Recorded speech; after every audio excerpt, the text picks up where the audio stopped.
Jelena, welcome to Head Game. Thank you for coming on the podcast. How are you? I'm good. Thank you for having me. It's an honor to be able to talk to you.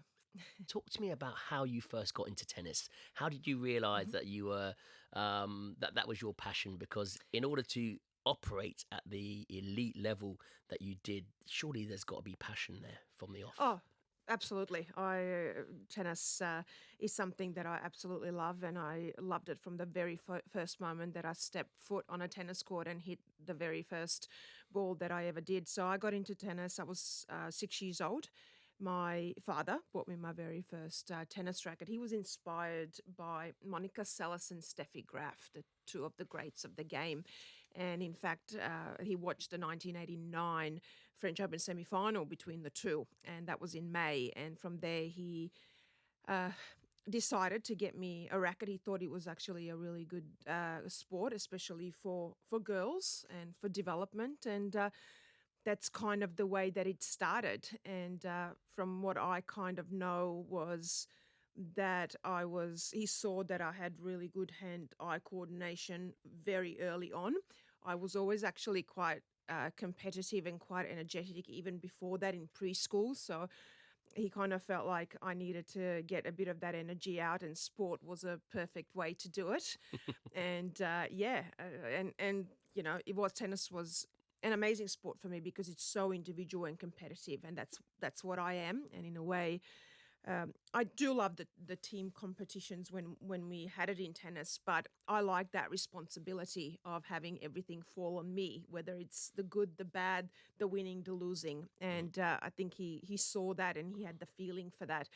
And absolutely, a big passion of mine from the very first day to today, and it always will be. Tennis is something that I absolutely love, and despite a lot of the ups and downs, it has given me a life and an opportunity that I never would have really had otherwise. Absolutely. And your relationship with Australia, where did that all start? So I was actually born in former Yugoslavia, which is now Croatia.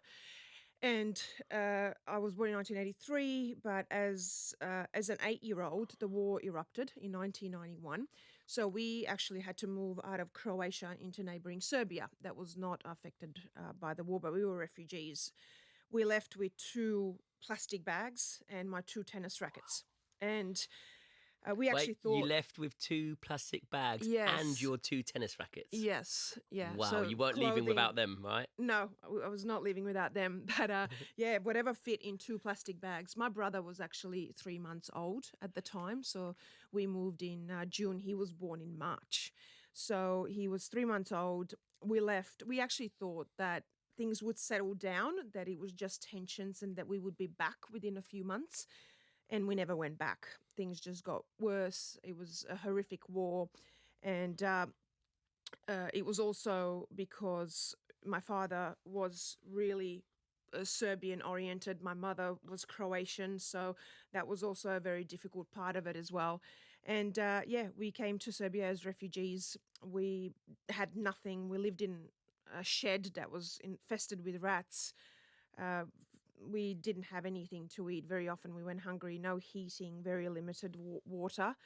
And my brother was 3 months old. That's why I, to this day, say I was so protective of him, and I always used to hold him. And no matter what happened, I was never going to let go of him, because as an 8-year-old, even though you're so young, you're already so aware of what's going on in a moment like that when you're actually in a war, or when you're a refugee, you learn very quickly what's going on as well. Your brain is like a sponge at that age as well, isn't it? You're absorbing everything. You're taking everything in. You know, you're so aware of what's going on without being, I suppose, without having the capability to be able to explain it or to get it across. But it's certainly absorbing, isn't it? It's certainly in there somewhere.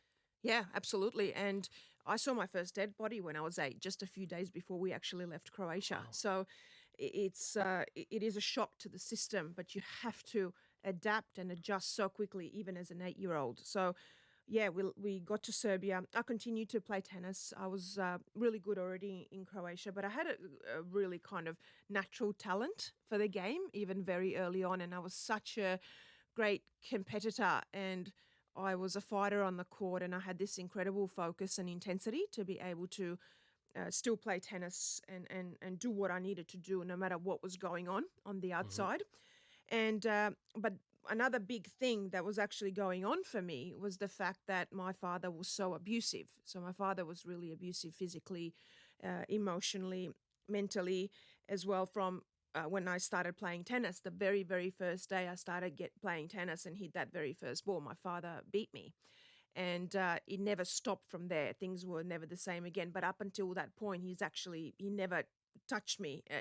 There was never a hair missing off my head. I actually had some, pretty good memories with my father. So there was a lot going on, but I continued to play well. And I got this opportunity as a 10-year-old for me to go to Germany because I was winning everything. I won all the nationals. But because of the war and the borders being closed, we couldn't get visas.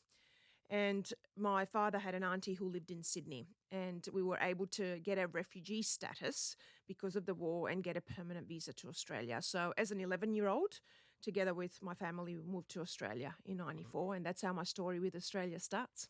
And do you think, going back to what you've just said there, you said your father didn't lay a finger on you when until you started playing tennis. Was that a prominent moment in your life? Do you remember that moment when your father started turning physical and you were like, wow, this has never happened before? Why is this happening? Is that a vivid memory in your head?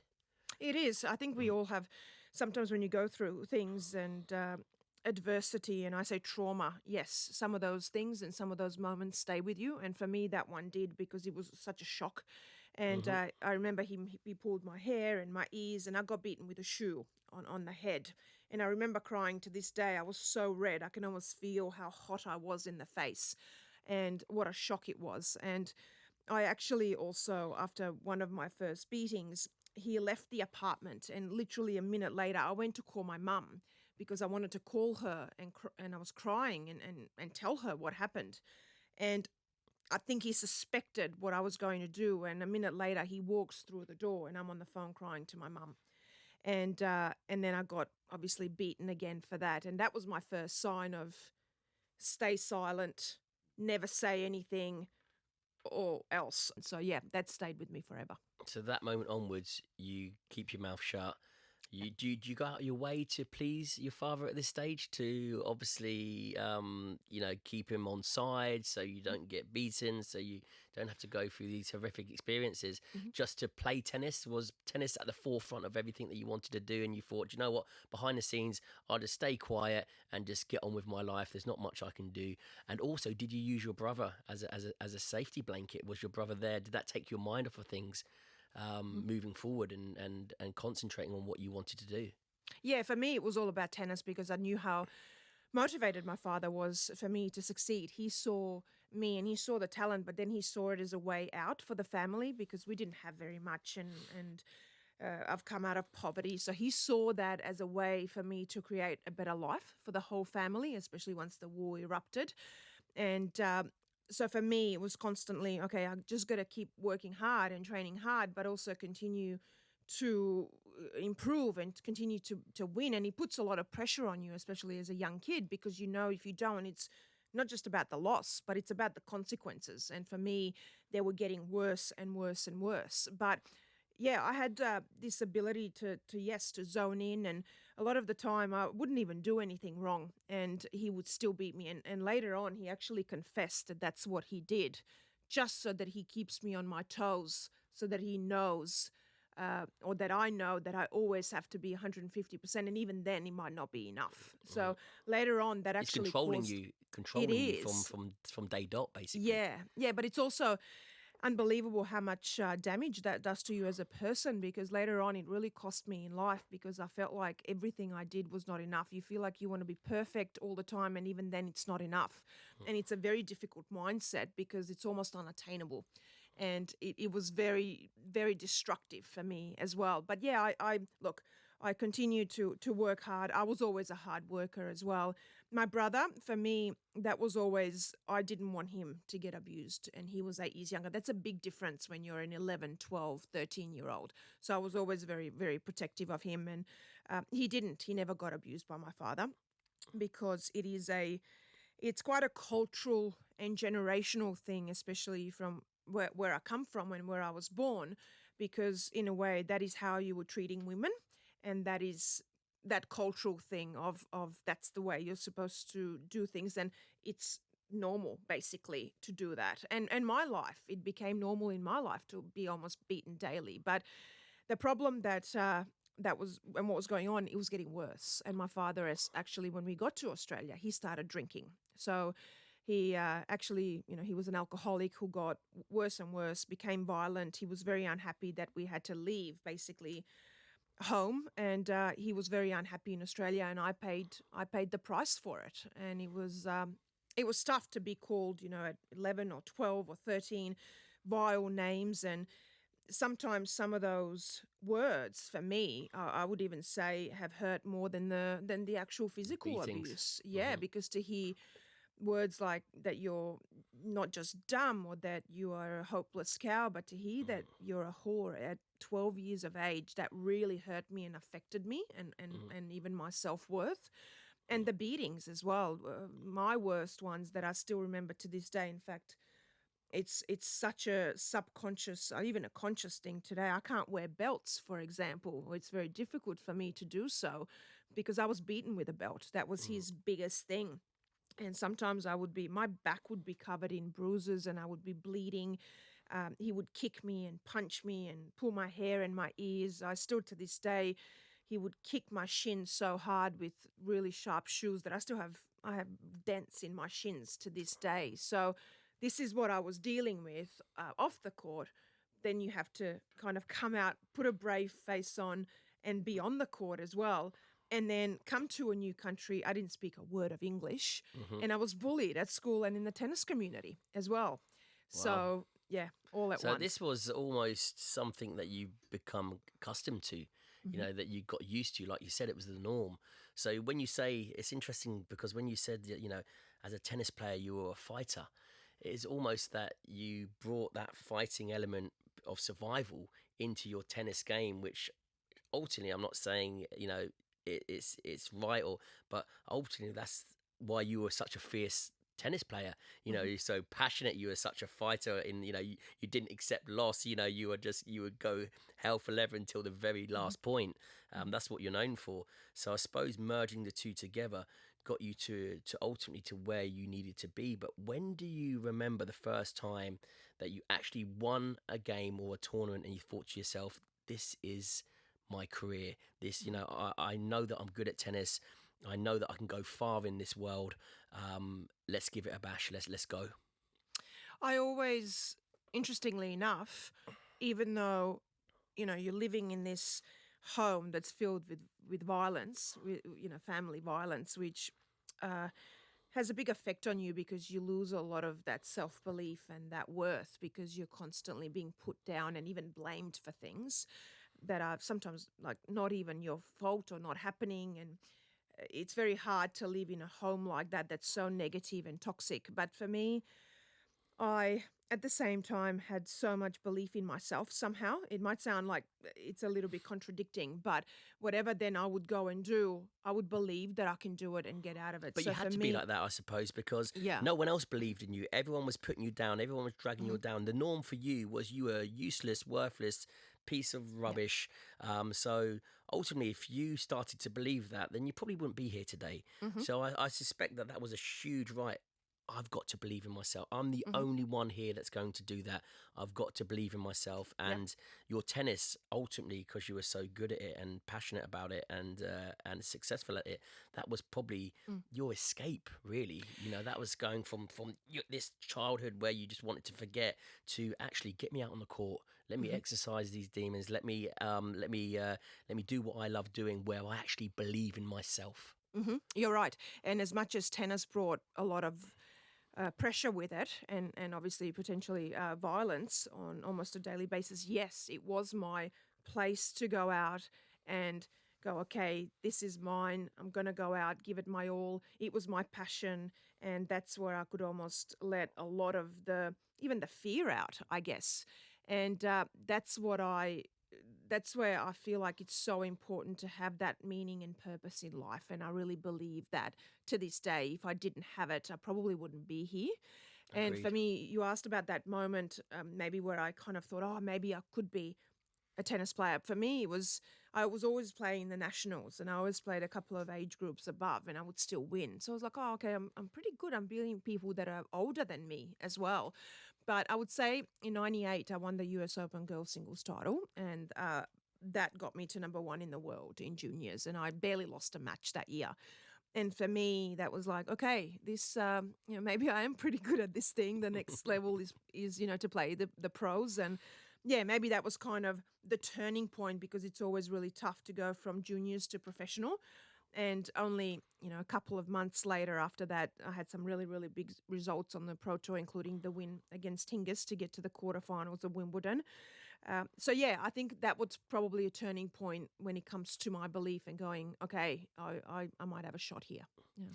It's amazing because you say, you won the juniors at 98, number one in the world, and then you hit the pros in 99. Mm-hmm. So Wimbledon comes along.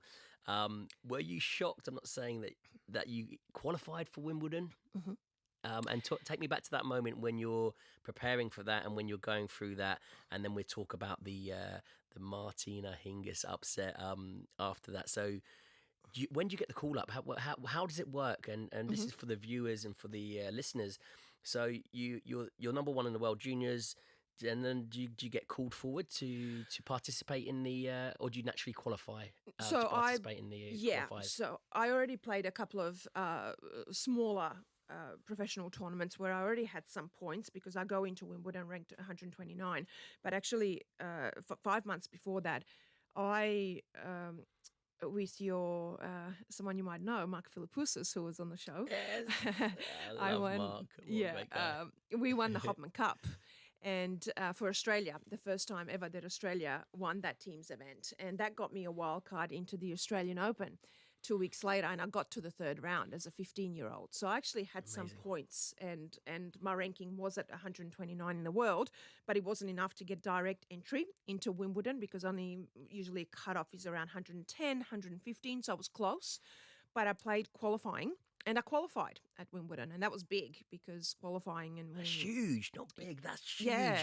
You're like 15, 16, tipping the 16 scale, and you're qualifying for Wimbledon, which is the ultimate tournament. I love the US Open. But Wimbledon, there's just something special about that. All eyes are on Wimbledon. All eyes are on you. You're 16 years old. You qualify. You break through. You're on court one, and you're just about to take on the number one in the world, which is Martina Hingis. What was going through your mind when that card was drawn? When that sort of is like, you are going against the number one right now. Well, someone came after I qualified. A couple of hours later, the draw was done, and we were still on site at the where I just qualified, and someone came to us and said, "You're playing Martina Hingis," and I thought it was a joke. And I can imagine. He said, "No, really, you're drawn to play Martina Hingis," and I was like, "Okay, all right." Do you think there's my tournament over? Yeah, no, but all of a sudden you go from qualifying to going, "Oh, okay, that's a bit of a bit of a segue." Yeah, but that's kind of like, sometimes you go, okay, you want to maybe have an easier match, or not easy. There's no easy matches, but if you're going to play anyone, you want to avoid playing the world number one. But for me, I don't know. It was all about the occasion, and I knew it would be a big court. Wimbledon was special.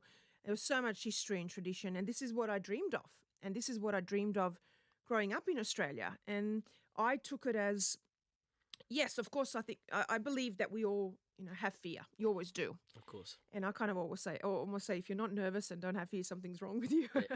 It's we true. all do. Yeah, we all do. No matter what we do, whether it's sport or something else. Mm-hmm. But it's about how you get over that fear, or how you respond to it. Mm-hmm. Yeah, how you respond to it, how you use it, and how then you perform under pressure and when you do have fear. And I kind of looked at it as this kind of opportunity of going out there and going, okay, I'm going to give it my best.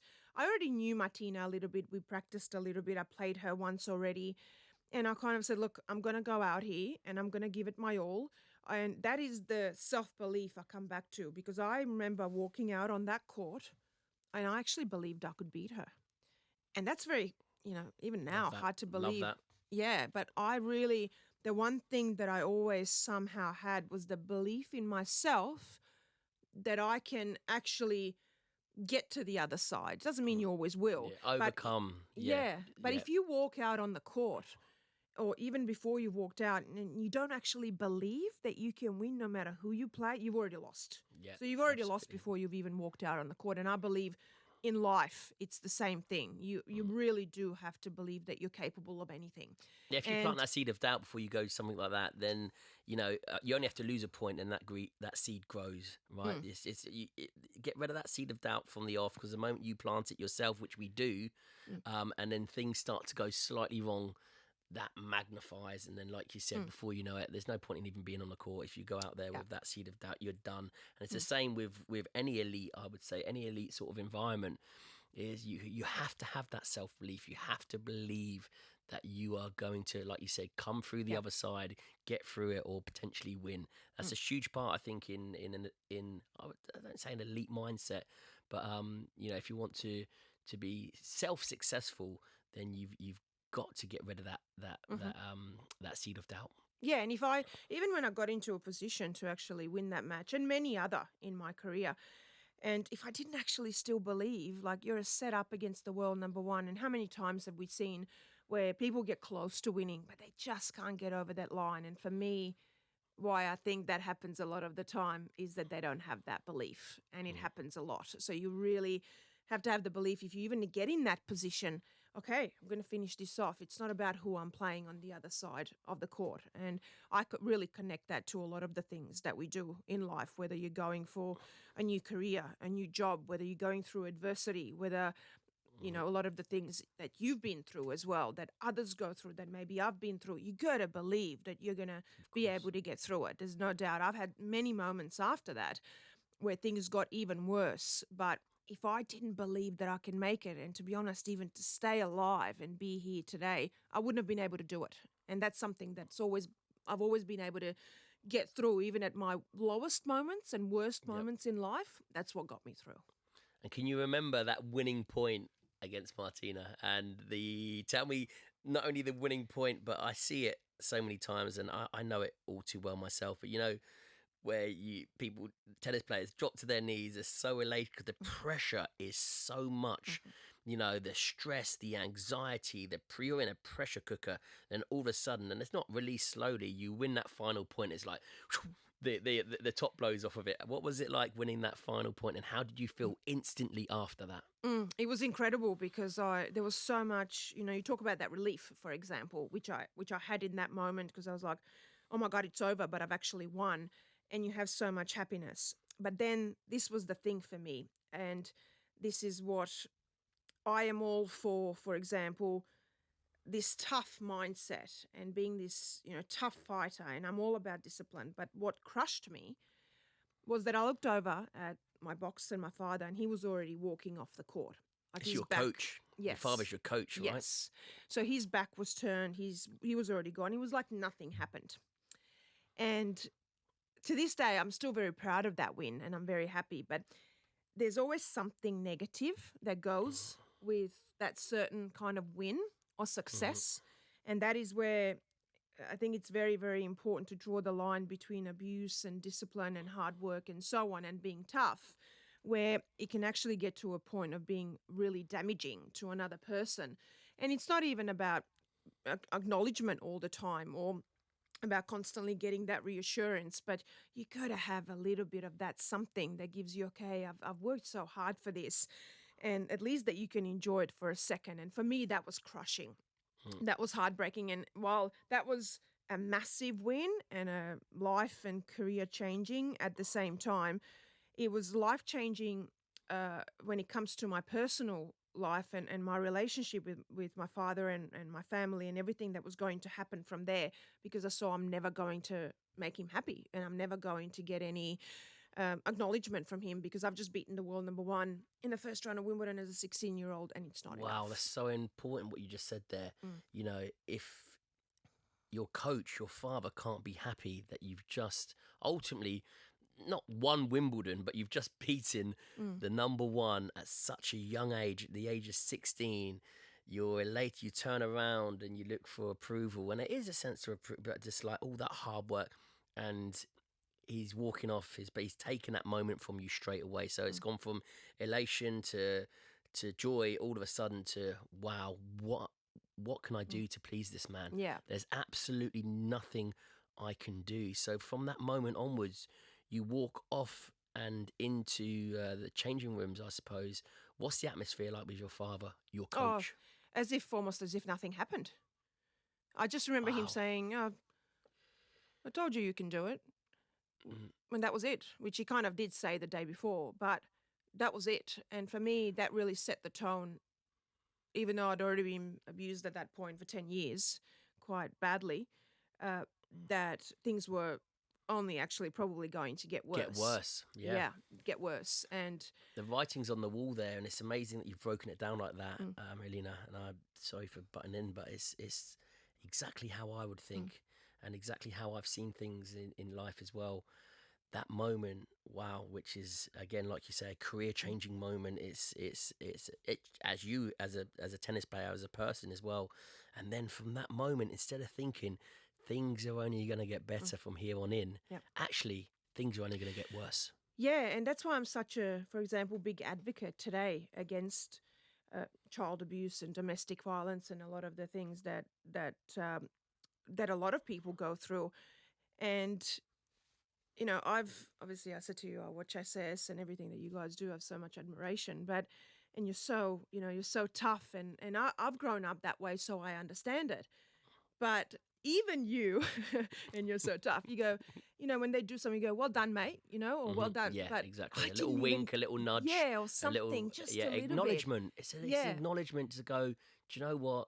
Good on you. Yeah. It's like, you, listen, through all this hardship and suffering, listen, there is a way out. There is a way through. And do you know what? You're proving the route. You're proving the way. Just that little nod. And that's exactly what we do on SAS. And that's the thing. Yeah, and that's the thing I never got once. So important because I feel like if I got it maybe just once or twice, it would have made everything different. And that's what I say to parents. Look, I always draw the line at abuse. But even when you're tough, it's got to be a balance. You know, I'm all for discipline and hard work and this really strong mindset. And let's be honest, to be an elite professional athlete and so many other fields in life, you know, it's tough. It's not easy. You got to have a bit of that toughness and be a fighter, but there is a balance, and he didn't have that.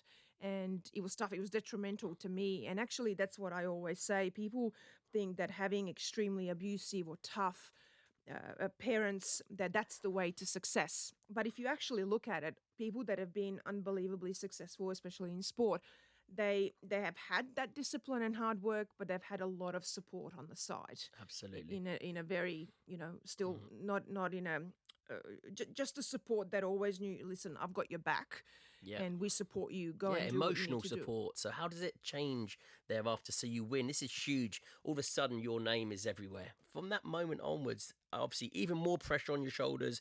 Even more stress and anxiety because the whole world is now descending on you. How do you cope with that moving forward, and how did you cope with it? I never really had, to be honest with you, an issue with that kind of pressure and expectation. I actually thrived on it. I embraced it. And I looked at it as something, okay, well, I must be in a position, I must be doing something right here when you know, you've got the eyes of the world on you, and you're doing something that not a lot of people get to do in the world. And I embraced that. I really was grateful for that, because I knew that, you know, you go from a place of war and you see so much, and all of a sudden here I'm on the world stage and I get to do something that I love. And I always felt like pressure was pretty much a privilege, and that's the way I looked at it. The issue was that things were unraveling and getting worse behind closed doors. And I talk about that Wimbledon getting to the quarterfinals, and my father, you know, obviously not being satisfied. Well, next year, and I'll continue to rise up the rankings, but I get to the semi-finals at Wimbledon. So I go even one better at 17, which is a massive result either way. But especially when you've come from where I've come from, and now to be able to have results like that. But after that, he thought that was such a disgraceful result, semi-finalist at Wimbledon at 17, that I was not allowed to come back home or come back to the hotel that night. So wait, well, actually, sorry, pause there. So, just for myself and the listeners here, so you get to the semi-finals a year later of Wimbledon. Yeah. So you do one better. You've beaten Martina Hingis. You get to the quarterfinals, 16-year-old. Next year, semi-finals. You lose the semi-finals, and you're not allowed back to your father. Your coach tells you that you're not allowed back to your hotel. Yes. So I couldn't find him after the match, and but I do reach him on the phone. Oh, so he didn't even tell you? He just disappeared? No, he left. Right, so he completely left. So the silver lining, in a way, was, well, I wasn't going to get a beating that day. But here I am, a semi-finalist at Wimbledon, sitting in the middle of the players' lounge, in tears, talking to my father on the phone, who says that I'm a disgrace, that I'm an embarrassment to him and the family because I lost in the semi-finals of Wimbledon to a world number one as well, and says that I'm not allowed to come back to the hotel and to find my own way, do whatever I want, sleep on the street because I'm not coming back. What did you do? So I stayed at Wimbledon. We finished late afternoon. I waited for everyone to leave, and I hid in a corner of the players' lounge for everyone to leave to be able to stay there for the night and sleep. So they found me in the middle of the night because the cleaners were cleaning out the place late at night, early into the morning. I was just hoping no one finds me because I just wanted to get through the night, and I thought maybe he will calm down, and then in the morning I'll just, as soon as everything opens, I'll get out and or I'll try and reach him and see if he's calmed down. And the cleaner finds me. She was a lovely lady, and she just said, look, I can't, I have to alert people. I can't let you sleep here, and I can't let you be here. No one's allowed to be here. So they did. They called the tournament, alerted the tournament what was going on. They very quickly figured out what it was and called around to see who would be able to take me in until the following morning for me to be able to have somewhere to sleep for the night. Did this take you back to the moment where you beat Martina Hingis? You look around, you see the back of your father walking off, doesn't care. The year later, you're a semi-finalist. That is huge for your age. That's huge for the sport. That's huge for your country. That's huge for you. Mm-hmm. And he turns his back on you again, but this time leaves you completely out to dry and to fend for yourself. What's going through your head at this stage? Are you thinking to yourself, I need to get this person out of my life? I knew after the Hingis win things were going to get worse, and they did. So I should probably be learning how to deal with media and get media training and sponsors and so on. And here I am dealing with an extremely abusive but also an alcoholic father. And I was actually starting to feel like I was the responsible one and like I was the parent. Now, why I say that is because his drinking was so bad that after some matches and some tournaments, I would have to carry him back to the hotel and just escape from tournaments and during the day and get in the car and get him in bed. And he wouldn't remember things the next day. And after that Wimbledon, a month later, I had one of the worst beatings I ever had where I lost a match. I actually played a really good match. It was over 3 hours. And I actually ended up losing this match, but he beat me so hard after this, and he kicked me in the head and punched me in the head so hard that it left me unconscious. And from that beating, I still actually have, on my shins, I have bumps and I have injuries from how hard he kicked me while I had to just stand up straight and not move. And he went on all night. And there was an incident couple of weeks later at the US Open where he was extremely drunk and I had to carry him home, and here I was not just getting abused, I was so scared of him as well, because he was a really scary figure. I felt like were you also petrified of him? Absolutely. Were you absolutely petrified, and you'd still be at this stage, you'd still do anything to keep the peace, you'd still do anything just just to keep him off your back, right? Absolutely, and not just mine. Let's not forget I had a brother who was 8 years younger. I had a mother at home. She used to get abused by him, but not nowhere near like I was, even though she had she supported him. But I felt like everything was kind of dependent on me, and was I going to let my family down as well? So I kind of felt like I had the world on my shoulders, but it had nothing to do actually with having the pressure and expectation and the world watching me play tennis. Which was at this point nothing compared to what I was going through off the court. But also for me, what kind of actually really, that was the kind of the last straw, was the fact that he was starting to unravel publicly and he was ruining my reputation. People didn't look at me anymore as this tennis player that they loved to watch, and this girl that came through and that had so much love and passion on the court, and that was a fighter. My reputation was being ruined by him, and I couldn't turn that around. And especially at the time, media fed on it. He was a headline and a joke and a punchline, which was so hard to take because I could not understand why they didn't just stop for a second to go, look, there's something clearly wrong here with this guy, to underage children going home with this person. This is not, something doesn't look right here. So everything, I felt like my whole world was unraveling now, both publicly and privately. And I decided to escape home. I was 19 and it was crushing for me. Even more than the fear, which I had so much of. Even 10 years later after that, I was still so afraid of him. I sometimes thought if I see him somewhere or around the corner, I would be petrified. And I decided to escape. I did it at a tournament at 2:00 in the morning. And for me, what was crushing though is I felt like I was letting my whole family down. I felt like I was a traitor. I felt like I wasn't loyal. That's what he used to also tell me as well. But for me, it was like, okay, I'm doing this thing where I know it's the right thing to do. I need to get away from this person. He's extremely abusive, toxic, and who knows if I'll even end up alive in a year or two.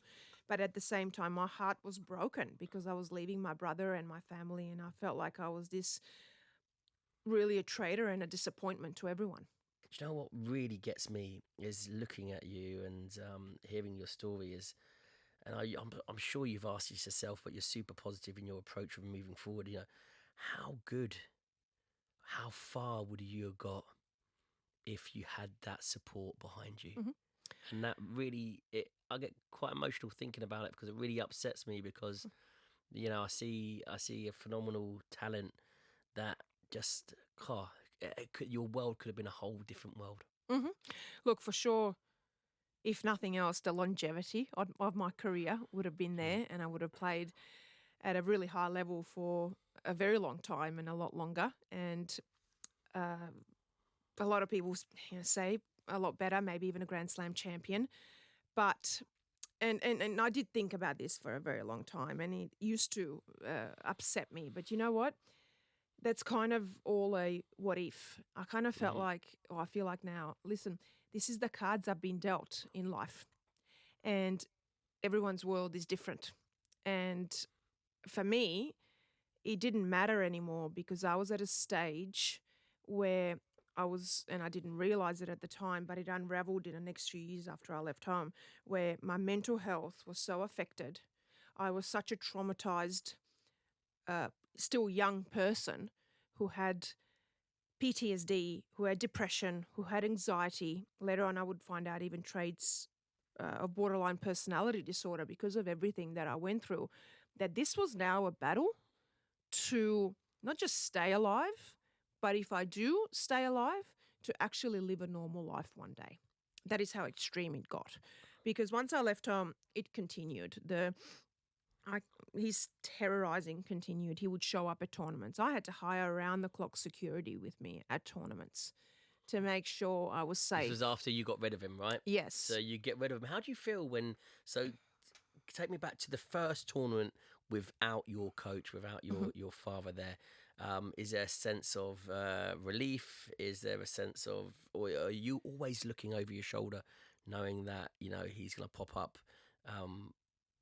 It's when fear. least expected. Yeah, it's fear and terror. There's no relief. There's no relief. So no. your first tournament, you got a new coach. It's just you're still laden with fear and terror. Yeah, well, when you're in domestic violence or family violence situations or even abusive relationships, leaving is just as hard as being in it, because you are so petrified, you're so afraid of this person. You're waiting for them to show up around the corner. I could not sleep for years properly. I had nightmares. I remember my long-term partner at one stage when I did leave, this was even for a few years after, every time he would lift his hand or something, I would duck because it was an automatic reaction to me being hit all the time. So it continued on, and the problem was that he wasn't going to stop. So his calls or his messages were showing up because in a way, he wasn't actually really doing anything illegal, right? So I had to take care of that and how I deal with it from there. So while I was still winning matches, tennis was not. That's the fascinating part, right? Because you were going through this and you were still winning, right? And tennis was the last thing on my mind. I would get off a tennis court, whether I was practicing or whether I was playing a match, and I would go, okay, do we know where he is now? And that was what I was doing. And it continued. And he was also, for me, what happened was he was extremely financially abusive as well. So when I left, he had control of everything as well, especially while I was underage. But he gave me a deal, and he said, if you sign over everything right now and some of your future earnings, I will leave you alone. So I did. So straight away, no questions away. asked. You're like, if you stick to your part of the deal, I'll give you absolutely everything. I'll start again. Because all I wanted, I just wanted to get that just goes a normal life.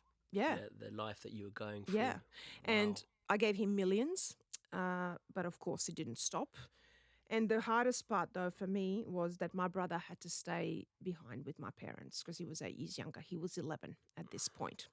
And my father used him he kind of weaponized that relationship and used him because he didn't allow me to talk to him. He didn't allow me to see him. So at this point, I didn't talk to or see my brother for 8 years.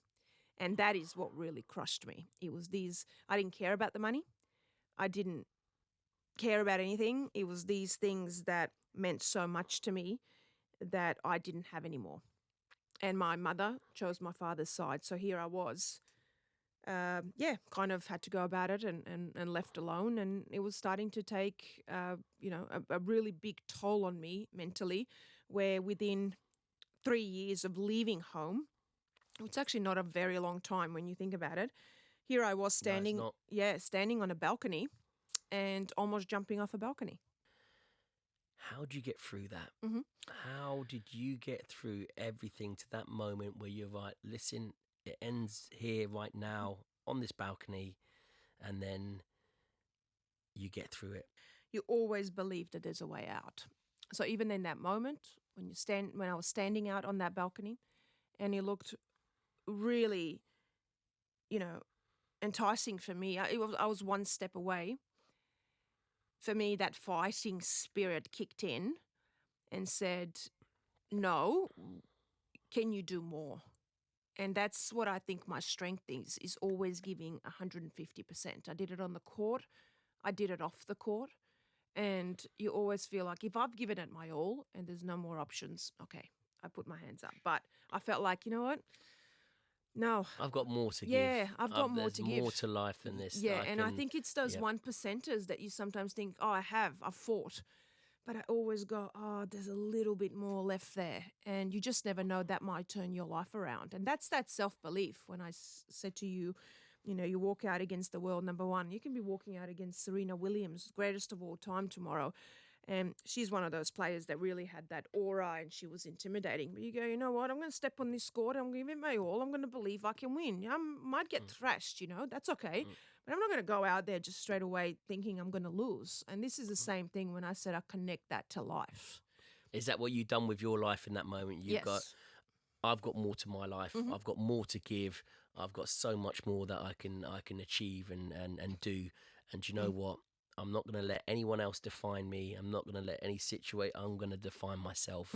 I'm a fighter, and I'm going to fight to the very last breath. Well, it took still a bit of time after that moment, because another thing why I advocate so hard for with mental health illnesses is that it took me a while to realize that I did have to deal with that part. I couldn't just shove it under the rug and leave it there, right? Oh, you have to. You have to acknowledge it in order to unpick it and make sense of it, right? Yeah, but I didn't know that at the time, but I knew, okay, let's go a step at a time. I'm going to do what I can. But yes, I got to that stage where it was, look, I cannot let this define me or defeat me.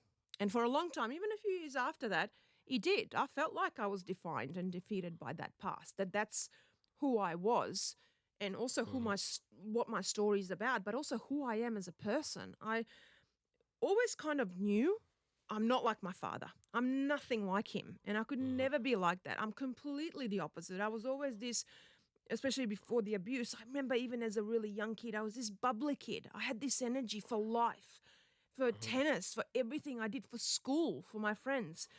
And here I was, a shell of a person, because I felt like that's what domestic violence does. It just beats you down and you feel like you have no self-worth.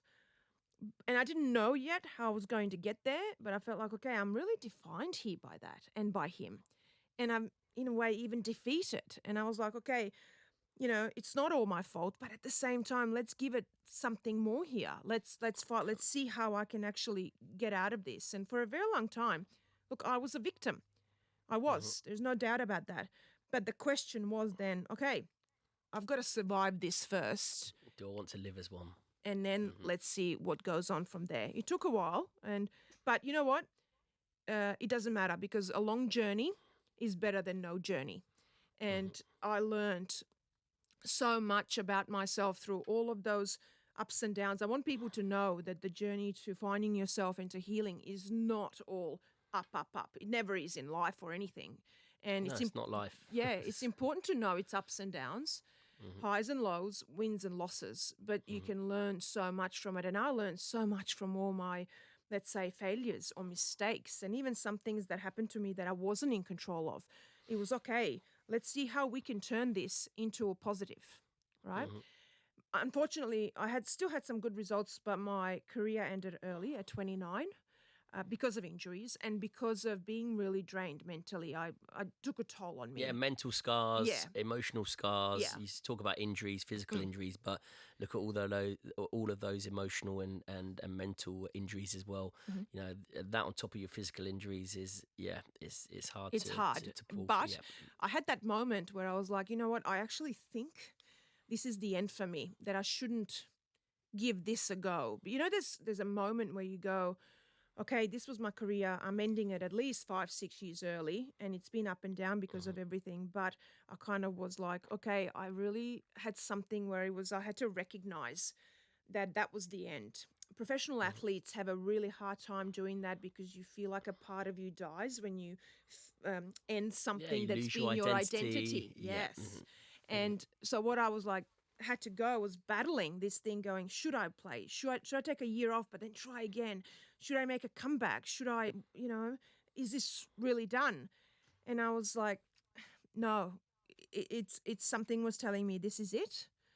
This is your time with tennis is done, but also this is not your identity. But this was now, okay, let's go. Victim to survivor to thriver, I say, right? And I always love that.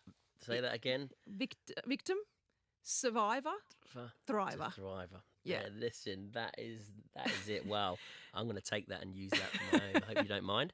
That's Absolutely amazing. Not. Yeah, but love how do you do that when you finish your sport or something that's, let's say, been your identity for a long time?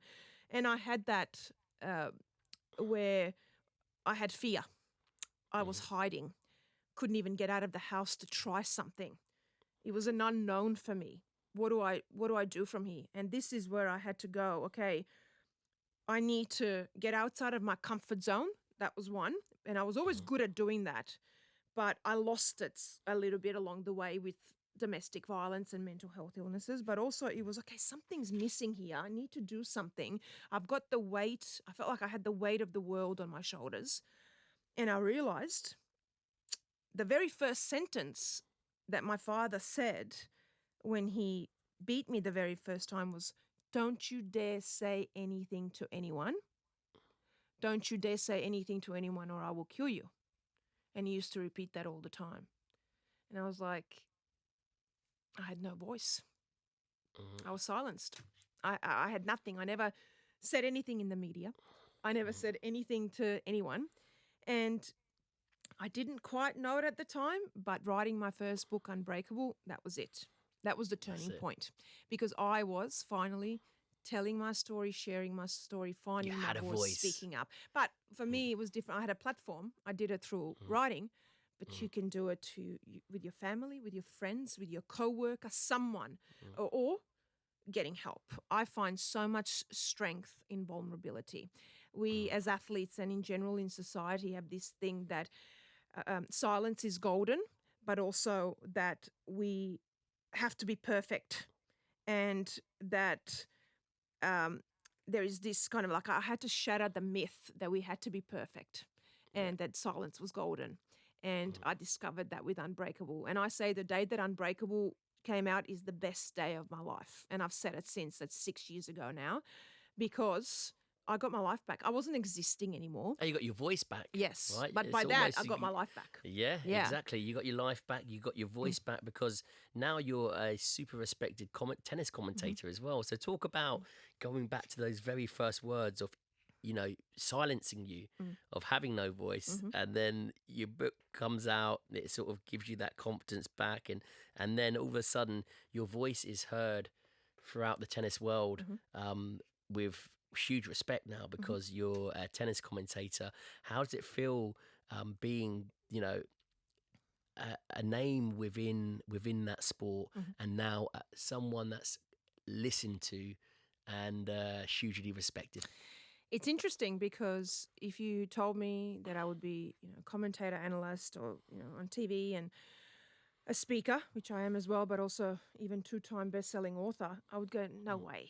Like, you're nuts. Yeah. First of all, that I would be able to reinvent myself that much, to that extent, do things that I never thought I would do. But also, they are all things where you have to be so confident, where you have to have a voice, where you have to pretty much get through a lot of fears and pressures, and where you have to be this person that now stands up and believes in themselves. And that was not me. That was not me, 10 years ago.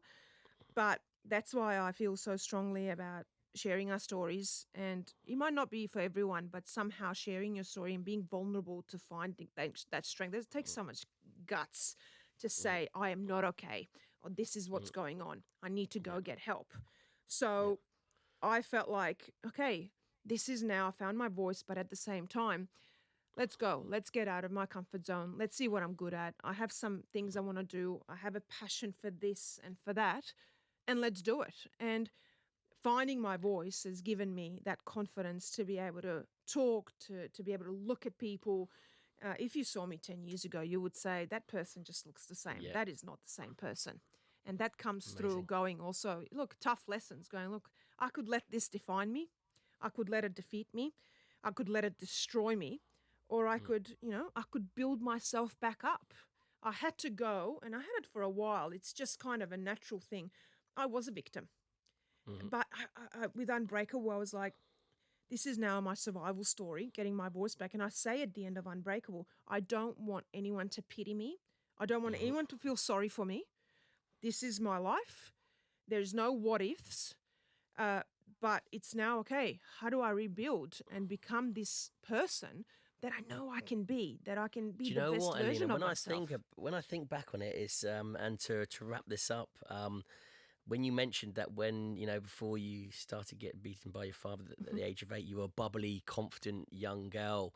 And I believe that once our personalities are set in stone like that, we always revert back round to that child, always revert back round to that personality of who we were. Because I was exactly the same. I was always this young, bubbly child, positive child. Then I had to put on a mask and had to, you know, put on this body armor to survive in the military, to do what I done.